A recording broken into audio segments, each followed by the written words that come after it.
Hello and welcome into Hour 2 of the nation's longest-running, nationally syndicated radio talk show on computers. This is the Computer America Show, and I'm your host, Craig Crossman. I'm your co-host, Kerry Holzman. And if you're just joining us, we are in the third Tuesday of the month, and we dedicate that entire show to this topic of Linux. We continue on in this hour with more Linux conversation with our Linux expert, Larry Bushy, who is the creator and the host of the Going Linux podcast. And I thought we would... Well, before we get into anything, let me read a couple of emails we had. This one. Okay.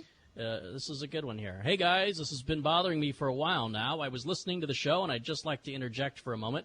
What you're referring to as Linux is, in fact, GNU Linux, or as I've recently taken to calling it, GNU plus Linux.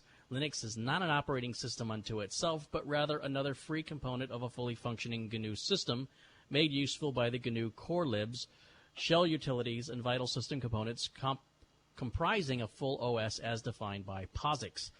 Many computer users run a modified version of the GNU system every day without realizing it. Through a particular turn of events, the version of GNU which is widely used today is often called Linux, and many of its users are not aware that it's basically the GNU system developed by the GNU Project.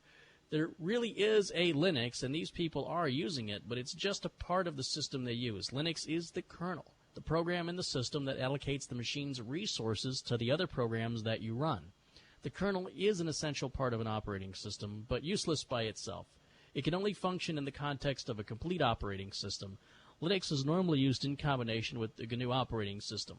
The whole system is basically GNU with Linux added, or GNU Linux. And the so-called Linux distributions are really distributions of GNU Linux. Sorry for the long email, Richard. You know, I don't know which Richard this is, but we have had Richard Stallman on the show in the past. And Richard Stallman made a point of this, and I made a promise to be aware of it, and I have since forgotten that I would make an extra effort to say GNU Linux when I was saying Linux. Because I think he's, you know, when I spoke with Richard about it, I understood his point.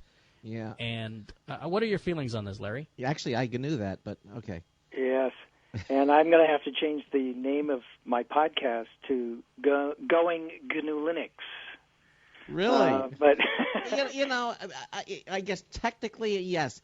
You get to the point where something is technically correct, yes, yeah. But the point is for the in the name of practicality, you know, you're gonna and just making things easier to do and say, you can go. I mean, I can think of several examples of where if you said the actual, we say something and it's really just an abbreviation version of the